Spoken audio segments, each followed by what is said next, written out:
Hey guys, what's going on? My name is Zenaton, and today I'm bringing you, how would I put this? My patch 1.11 review, I guess is a good way to describe this video, for, Legends of Runeterra. Quite a lot to unpack here. I'll just say it outright. First off, I've already looked at the patch, on my stream. And I'll say overall I'm a little negative on this patch, but there's still some good stuff in here that I like, but there's also stuff that I don't like. Mostly stuff that's not in the patch, that they didn't change at all. So yeah, we'll also talk about some of the other stuff, such as like cute new cosmetics and stuff, of course. So let's get right into it. First off, well, we'll just look at both at once. Aurelion Soul is getting nerfed. It's very sad. I didn't think Aurelion Soul was that good, but he's getting a smallish nerf. I don't think it's that big of a nerf. I think this nerf, first off, let's just read it. It used to be you needed 20 plus total power to level up Aurelion Soul. Now you need 25. I think this nerf is more targeted at mid-range decks that are using Aurelion Soul as their late game insurance plan, and decks that are just playing more in the mid game. I think a good example of this would be Leona Aurelion Soul, while decks that are like Trundle Aurelion Soul and maybe Lux Aurelion Soul to a lesser extent are fine with this nerf.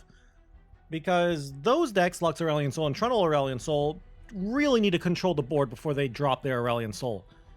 A mid-range deck that plays Aurelion Soul will be trying to also do the same thing while they're controlling the board, and they just have a lot of stuff on the field, and then they drop Aurelion Soul, and it's kind of sad. This, I think, on average, this might give the player an extra turn to deal with Aurelion Soul. Because from my own personal experience, it always felt like to me whenever I see Aurelion Soul level up, he always either leveled up at the end of the turn that he was played or the second turn. So this will probably mean, like, because of this change, I feel like Aurelion Soul is almost never going to level up on the turn he was played, and if he does, that means you have another 15 power on the board besides Aurelion Soul. You are probably already in a good spot anyway. Let's see what they say real quick before we go and look at Radiant Guardian, who I'm very sad that she got nerfed. We love all the different decks and direction players have experimented with using Aurelion Soul. We definitely want him to be game ending, but we do want to give players slightly more room to interact with Aurelion Soul. Particularly since his spell shield prevents most traditional forms of interaction. That's very true. Yeah, like I said, not much to unpack with that. Next one, also not a big change. Big in terms of like balance, but not big in terms of complexity. Radiant Guardian is now a 4/5 instead of 5/5. Let me read real quick what they said before I talk too much about it. A triggered Radiant Guardian can shut down games and be too deterministic in the outcome of certain matchups. And we want there to be more wiggle room for opponents to beat the card beyond just playing around its condition.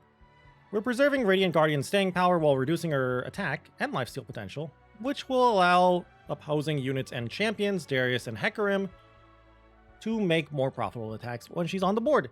I don't like this nerf because, one, I feel like outside of like aggro and mid-range, like scouts and other such things, and banner mana, I guess, Demacia has kind of been hurting. I guess like Aurelion Soul, like Leona and Aurelion Soul Lux are okay as well, so I kind of take that back, but Radiant Guardian was kind of the glue that was holding like more late game oriented Demacia decks, and without, I mean, she's still here, you can still play her, but this does hurt quite a bit.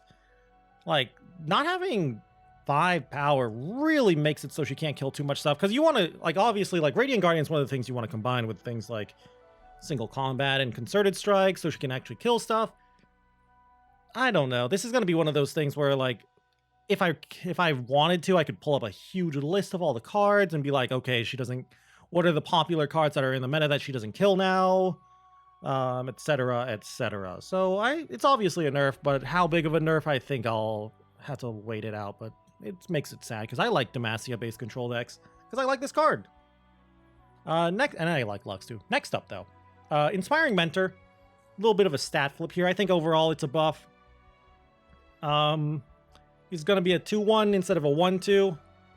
The reasoning is aggressive Ionian strategies haven't been able to make great use of Inspiring Mentor since we last adjusted it. With this change and the 1 to picks below, we're looking to give Ionian aggro decks a bit more early power. I mean, it helps. Like a turn 1 2-1 does let you get in a little bit of damage. It trades decently. Like a 2-1 is more useful for an aggro deck than a 1-2, and you can do the classic just buff a elusive or whatever. I mean, the problem is Inspiring Mentor is still, I don't think, good enough anymore. Like that nerf back when he stopped giving +1/+1 was a huge nerf, really. So I don't think this is enough to bring him back and bring back like Ionia, basically just elusive aggro back into the fold, but maybe, but probably not.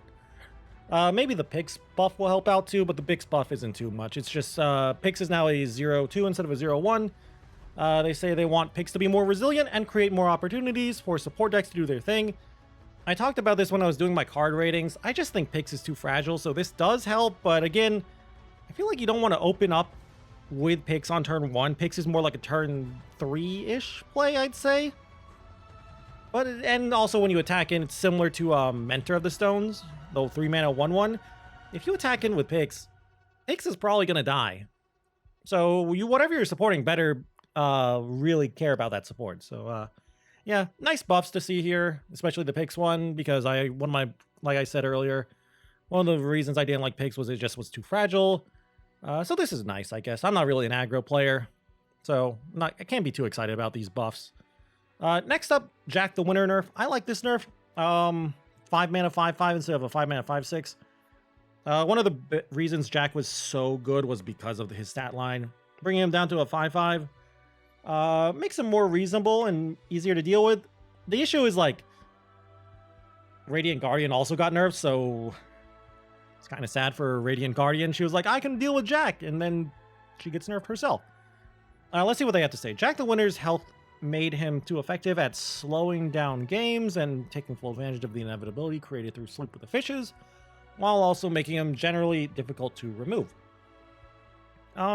If I remember correctly, and I do because I've been playing the game, TF Swain decks had started to put in Jack the Winner in their decks because of that inevitability, so they could beat more late game oriented decks like Trundle, Aurelion Soul Ramp, War Mothers, Aurelion Soul decks in general, and not have to rely too hard on their 8-drops like Leviathans. So while it's a nerf for that deck, it's not that big of a nerf because they'll probably just, first of all, they'll probably just try out Jack the Winner, see if he's still good enough without that 1 health, which I think he still is fine. And if they don't care about the guy and they think the nerf is too much, they'll just cut him out. It's not that big of a nerf. It's more of a nerf to Pirate Burn, Misfortune Gangplank, and even then it's not that big of a nerf. So yeah. Also, I guess that's another thing, like it doesn't block like 5/5s anymore too well. Basically, the one I can think of that's played the most in terms of 5-mana 5/5s or just 5/5s in general at the moment is Gangplank himself. So yeah, it's nice, I guess. Like it's a nerf, and I'll welcome a burn nerf. Next up, Petty Officer is going back to a 3/1 from a 3/2. When they first buffed this card to a 3/2 instead of keeping him at a 3/1, I was a little confused because I was like, the card's not bad. I don't know why they're buffing him. And then everyone started playing because they're like, oh wait, this card's great. Flexibility, and it's actually decent stats. And now they're bringing back to a 3/1. So, Make It Rain players probably aren't playing this card, but Make It Rain, Withering Wail, Vile Feast, Static Shock players rejoice. Let's see what they have to say. This is a revert to a change we made several months ago, since Petty Officer is currently offering just too much raw stat power given its versatility. It was a bit too powerful in both controlling and aggressive Bilgewater strats, so we're reining in some of the baseline value it offers while preserving its overall flexibility. I will be honest with you, yes, it gives flexibility. A lot of the time, I really just saw Petty Officer creating a 1-drop. And I guess it's because, like, I don't know what the average 1-drop would be, because I'm sure someone's done the math, but I haven't looked it up. Let's just say you get, like, a 1/2. That's, like, 3 mana for, like, 4/4 of stats. That's, like, old Badger Bear. So now it's going back to, like, 3 mana for 4/3 of stats with this. So that probably brings it back in line. Again, like I said, I don't know the average of 1-drop stats, but whatever. I guess, like, you can argue the Pix buff is also, like, nice for Petty Officer, but meh. Anytime a 1-drop is affected, Petty Officer is affected too. Next up, this is, I think, the most controversial of the changes. I like the card. I don't like this buff, though, because I think the card was fine before this buff. Bastion now gives +1/+1 and Spell Shield. Instead, it used to just give Spell Shield for only the round. Now it gives Spell Shield and +1/+1 permanently. Spell Shield doesn't leave. And the card still costs 3 mana. That's huge. First off, Giddy Sparkleologist, she's very sad right now. There's not really a reason to play her unless you care about a 2/2 body for some reason. Also, Lee Sin players are probably one of the best decks right now in the format. They're rejoicing. Let's see what they have to say. This sizable buff is intended to both position Bastion as a core card within Targon and provide a boost to Targon buff decks. The new design should also work much better with Taric or other decks that benefit from proactively casting spells. While that's true, I think even though this card is like this way now, I still think it's mostly going to be used as a reactive card. Like, oh, you're trying to cast Vengeance, you're trying to cast, I don't know, Grasp of the Undying, etc., etc. I'll play Bastion to protect my unit instead. It gotcha. I made you waste like a good card and a bunch of mana. And now it's like, I did it permanently, and I got it +1/+1. So yeah, I'm scared to play against Lee Sin now with this, because Lee Sin decks were already playing like 1 or 2 Bastions in their deck already. Now I feel like they might even play 3 of them, because the buff is good. Like, they might even just play Bastion to get Spell Shield on Lee Sin, because it's permanent, and then Lee Sin gets a buff. It's terrifying. So, I don't know, maybe I'm overreacting, but people who are better than me are saying pretty much the same thing too, and who knows? We'll see. Next up, though, what have we got? Cosmic Inspiration. The first card that's a Celestial, I think, to get nerfed. Or changed in any way. Cosmic Inspiration now no longer gives spell mana. It's kind of actually a big nerf if you think about it, because that spell mana actually lets you do some cute stuff. Like, you might say, like, oh, streamer, getting a 3 mana discount is not that big. I'm like, it's kind of big. 3 mana lets you do things like play single combats, just look above. It lets you play Bastion, I don't know, Transfusion, Brothers Bond. I'm just trying to think of, like, cheap spells that are very game-shaking. Elixir of Iron, Vile Feast, stuff like that. The mana refund on Cosmic Inspiration circumvented many of the costs associated with invoking and could feel too polarizing in certain slower matchups. Yeah, I agree. I've had a game where my opponent had a leveled up Karma on board and played Cosmic Inspiration, even though I had the game like pretty much locked up, and then they played that and I was like, well, I can't really catch up after that. Maybe I didn't have the game as locked up as I thought, but whatever. It's a nerf, but it's not a big nerf.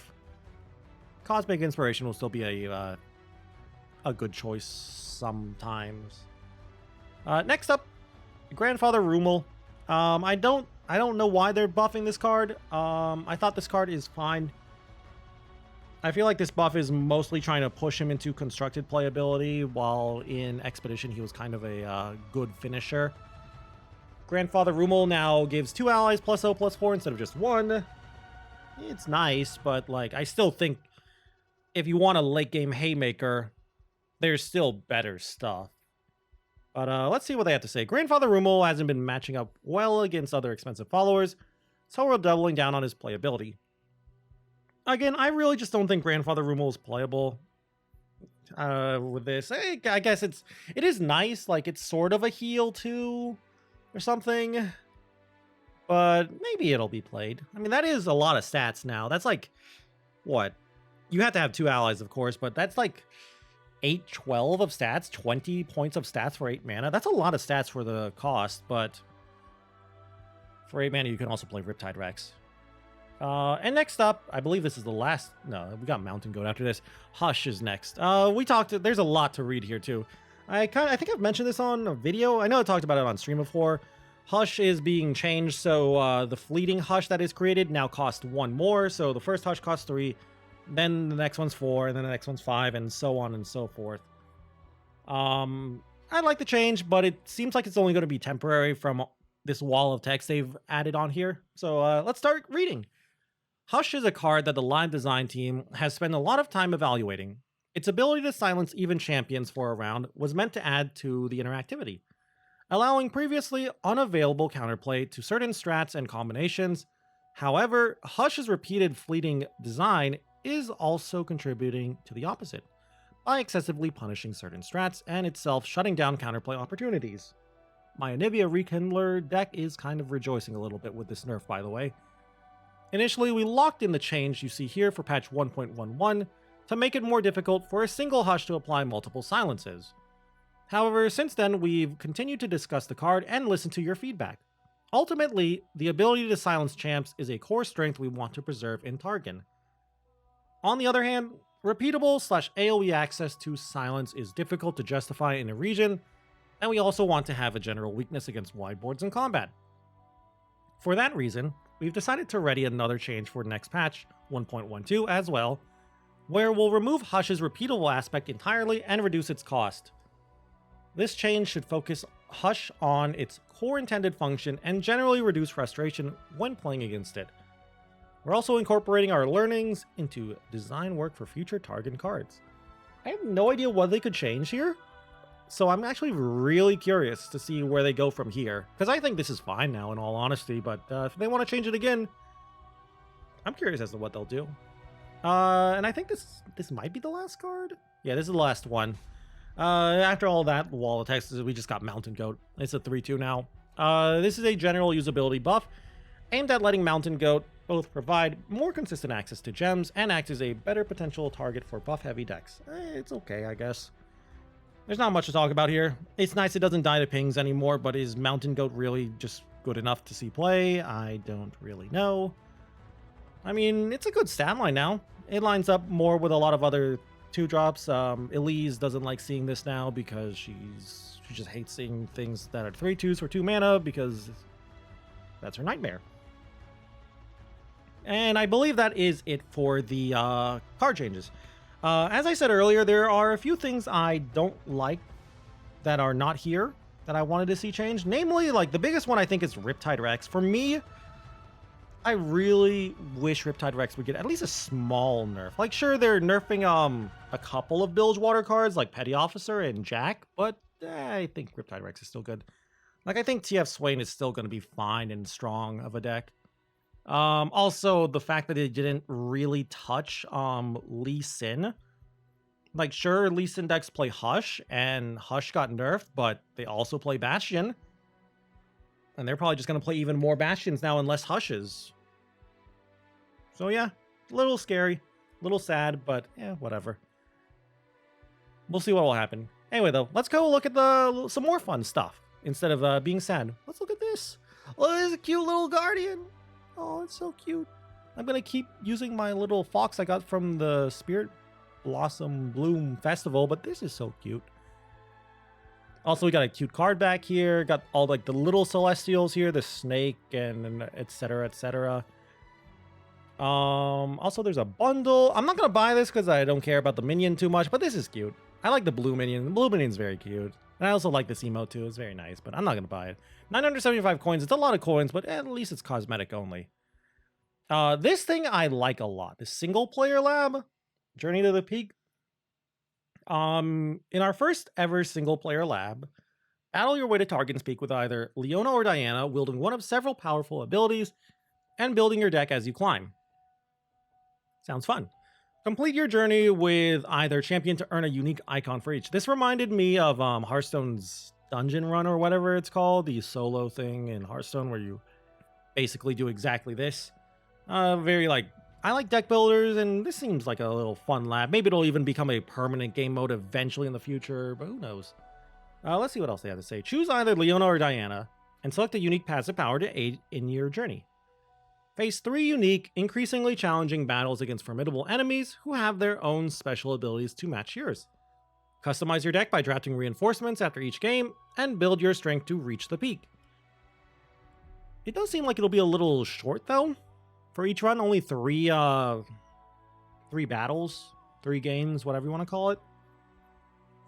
But of course, you can play it multiple times and pick different cards to add every single time and different passives. So sounds like there will be a decent amount of playability there.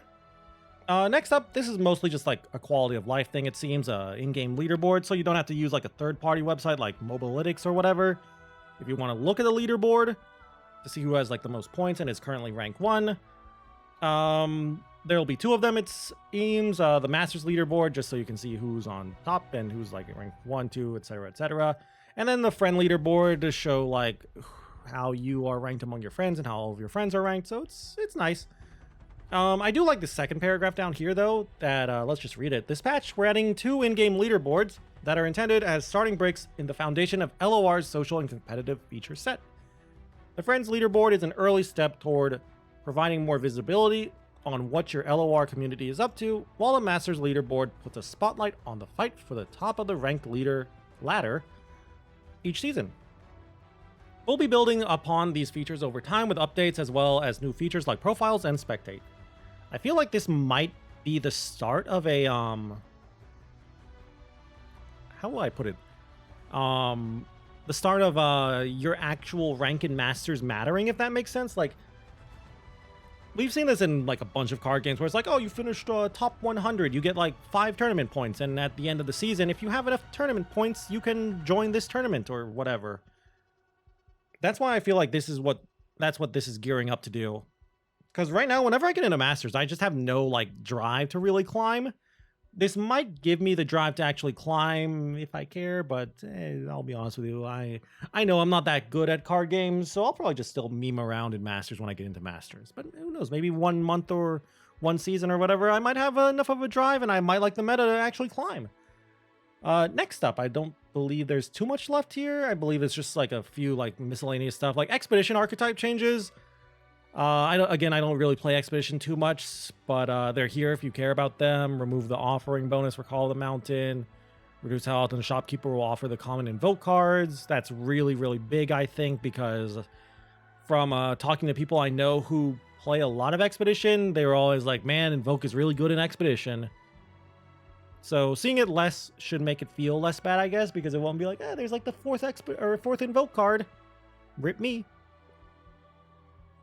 And then just a little bit more stuff.